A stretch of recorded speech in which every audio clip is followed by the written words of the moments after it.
justement certifié di xool ndax données yi ñu ko jox méngoo na ak la réalité. moi mais c'est ce que je dis. c'est ça le rôle de da ngay xool réalité bu fekkente ni méngoo na ak réalité bi mais da ngay réajusté wu nga wax nit ñi dëgg.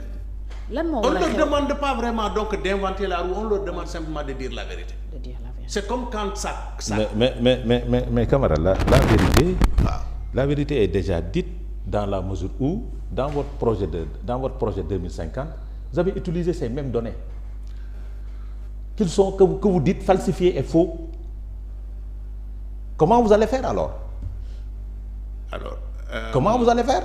Adama. C'est-à-dire ci li ngeen liggéey ba ngeen faloo ba tey c'est sur du faux. Adama. Vous ne voulez pas mun leen bëgg benn mbir après vouloir son contraire, c'est pas possible. Non Adama dama ne xam nga man sama principe dafa leer nañ ku liggéey ci données ba nga dem ma nga tu rends compte que effectivement données yooyu baaxul da nga war a remettre sa bopp en cause. Moi je suis sur ce principe. Je ne parle pas de cour des comptes. Non, je parle même pas de la cour des comptes. Non mais xam nga li may wax dafa leer. Si les gens ont travaillé sur la base donc de données erronées yi nga xamante ni jaarul yoon du dëgg du yoon. Je ne suis pas d'accord. Mais dañu war a remettre seen bopp en cause. Je ne suis pas d'accord. Mais non parce que après da ngay diriger la première personne à se remettre en cause. Donc da ngay continuer vraiment donc non c'est-à-dire que li may wax mooy que dañu continuer vraiment je ne dis pas non j'ai dit vous ne m'avez pas compris.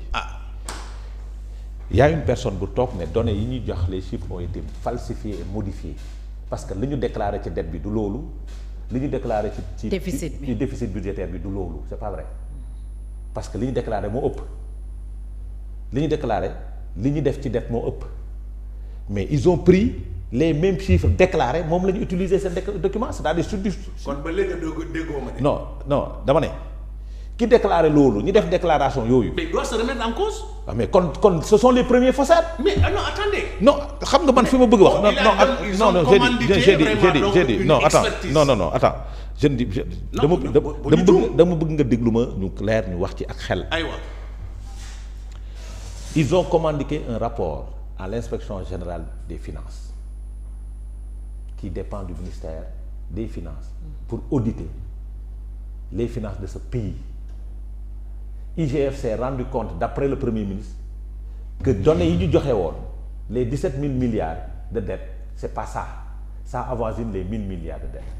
Le taux n'est pas 30,51, le taux dépasse tout ça, c'est 80 et quelques pourcents. OK? Dépasse 72, c'est 80 et quelques.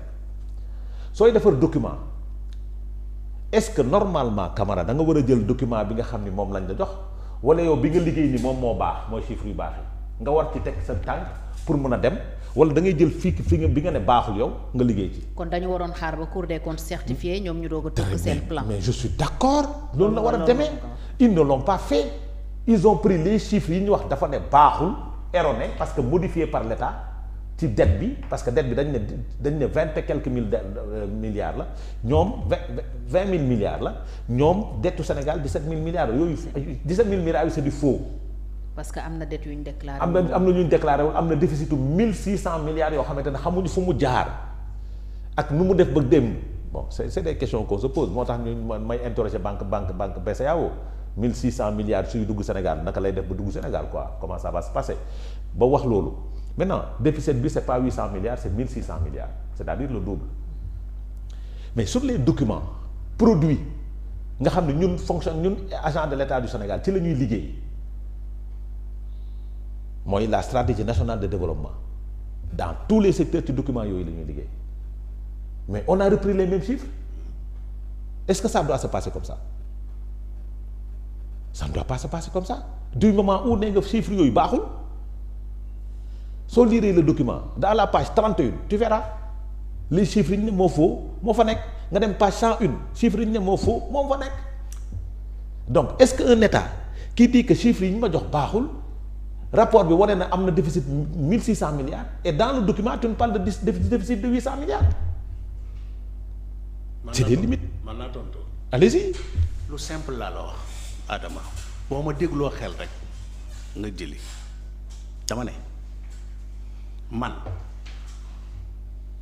maa def benn saytu ba xam ni données yi nga xamante ne ñoo fi nekk. je ne parle pas du ministère. j'ai dit j'ai dit non je ne parle non dégg non xam nga tax xam nga lu tax li nga wax ci ministère bi man dégg naa ko.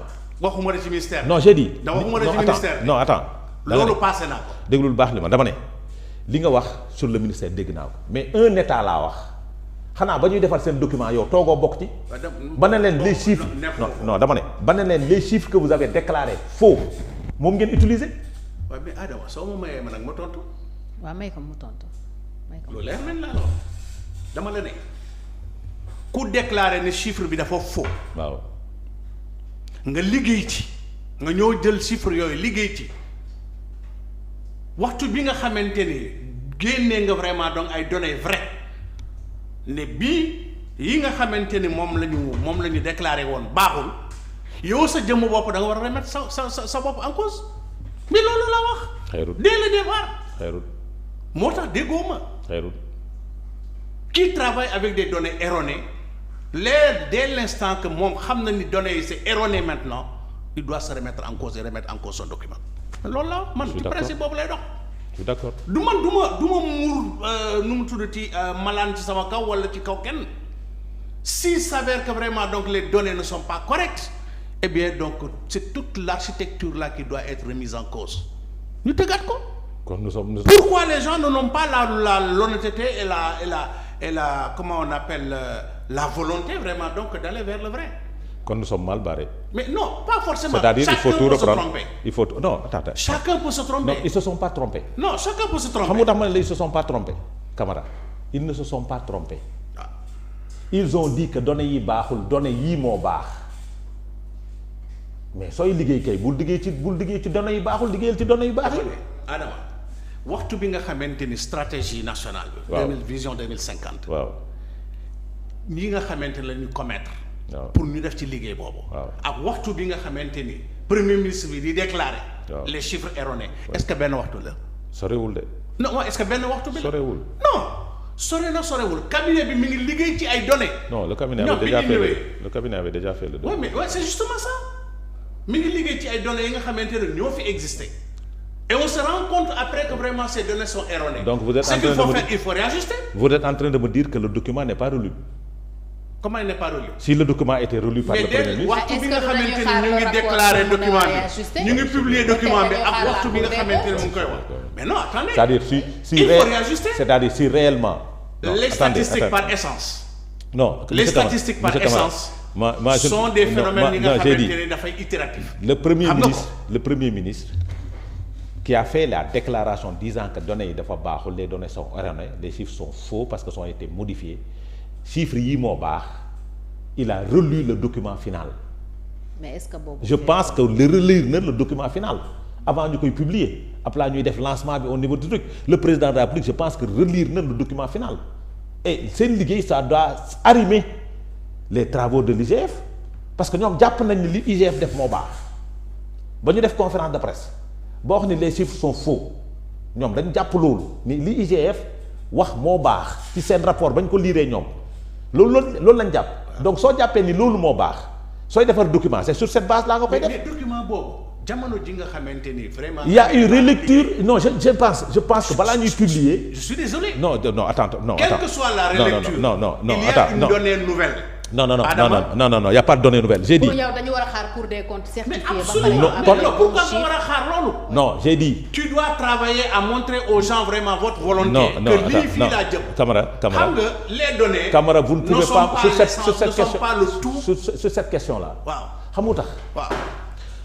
c'est une conférence de presse on a ameuté toute la République. mais il y a pas de problème. et tous les partenaires disant que les chiffres sont falsifiés et faux. il y a pas de problème jusqu'ici. waaw wala déet. jusqu'à problème. suñu indice waaw defal ndànk rek suñu indice wàcc. leneen ak leneen wàcc. leneen ak leneen dal Sénégal. waaw. donc yow sooy defar document. da nga ko war a teg si yow chiffres yi nga jàpp ne moo baax. parce que yow da nga jàpp ne chiffres yooyu moo baax. donc suñu la joxee document pour nga relire ko avant validation et je pense que ce document là balaa ñu koy publier ça a été validé il a donné le là. donc waaw wala déet. puisque il a donné le là. oui. ce document doit être basé sur les données yi mu xam ni moom la jàpp ni moo baax. les données yi nga xamante ne dañ leen war a certifier. j'ai dit moom. Quand on les a pas certifiés, attends, pourquoi il l'a dit alors? Mais il a le droit de le dire. Quand on se rend compte qu'effectivement, mais maintenant si aujourd'hui, maintenant Camara, la bêtise doit être dénoncée. Maintenant Camara, en attendant maintenant que les instances qui sont, en attendant que les instances qui sont habilitées vraiment donc à certifier, vraiment donc disent vraiment donc que c'est vrai ou c'est pas vrai. Maintenant si le rapport dit que c'est, si le rapport dit certifie. Si le rapport n'est pas certifié. Mais attendez. Si le rapport n'est pas certifié, moi, quand viendra le Premier ministre? Attendez, moi je ne rentrerai jamais. Si la Cour des comptes ne certifie pas le rapport. Mais si la Cour des comptes ne certifie pas donc le rapport et confirme vraiment donc les données anciennes, eh bien naturellement, donc le document va continuer sur cette base-là. Ce moment. Oui. Non. Allez-y, en ce moment. En ce moment. Oui. L'autorité qui a fait cette déclaration-là serait vraiment donc l'autorité menteuse. Absolument. Absolument. Maintenant, si la Cour des comptes certifie, eh bien, naturellement, on doit réajuster le document de stratégie. Donc, réajuster. Parce que par essence, les statistiques sont itératives. Je suis d'accord. Alors, par conséquent, donc, si nous gagnons vraiment donc, les vraies données, mais le cabinet doit reprendre vraiment donc, son texte. Okay. Et vous pensez que la Cour des comptes va oser dire qu'on dise que l'autorité qui a fait la déclaration est une autorité menteuse? Mais moi, je ne peux pas vraiment me permettre de dire ces choses-là. Parce que moi, je ne vais pas me prendre les pieds dans l'étrier. Dans mes rares Cour des comptes, vraiment, publier rapport, beaucoup de djebbalé, nous publier nous xool exactement donc comparer données anciennes ak données nouvelles yi. Bu fekkente ne benn la ñu xam ne vraiment donc celui qui a fait cette déclaration a fait une déclaration fausse. Et il doit démissionner. Il doit démissionner de son poste. Oui. Non, ça je ne rentre pas dans ça. Ça, cela dépend donc de la conscience de la personne. Ok. Ça dépend de la conscience de la personne. Super. Je ne vais pas vraiment donc lui dire vas-y vous dégagez. Normalement cette personne-là ne mérite pas de. Ça dépend de sa conscience. Il y a plein de gens vraiment donc qui peuvent vraiment décider que nous ni là.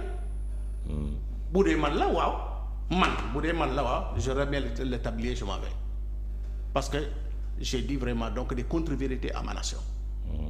Mais vous faites la Cour des comptes confirme effectivement ce qu'il a dit, et bien naturellement c'est le document qui doit être réajusté. Alors si la Cour des comptes confirme ce que le Premier ministre Ousmane Sonko a dit, bu dëggalee Ousmane Sonko lan moo war a nekk la suite maintenant pour les faussaires, parce qu'il y aura des faussaires dans ce cas. Mais ils doivent rendre compte. On ne peut pas tromper une nation parce que c'est le dundin bi ci kaw lolu le reposer. Pour yow ce sera une bonne raison d'interpeller l'ancien président Macky Sall. Mais ce n'est pas seulement cette raison-là. Parce que benn raison la boobu. Il y en a plein d'autres raisons bi nga xamantene war nañ ko ci interpeller. Et comme je l'ai dit sur ce plateau-là, j'aurais été moi le président élu, il ne sortira pas de ce pays-là. Je ne le mettrai pas en prison, mais je le mets en résidence surveillée. Première chose. Première mesure, je le mets en résidence surveillée jusqu'à ce que vraiment nous settle mairie. Vous savez, nadem. Fum bëgg dem ci kër aduna. Ça nous permet. Vous setulé nak vraiment donc mu goxi. OK, ça nous permet de parler de la reddition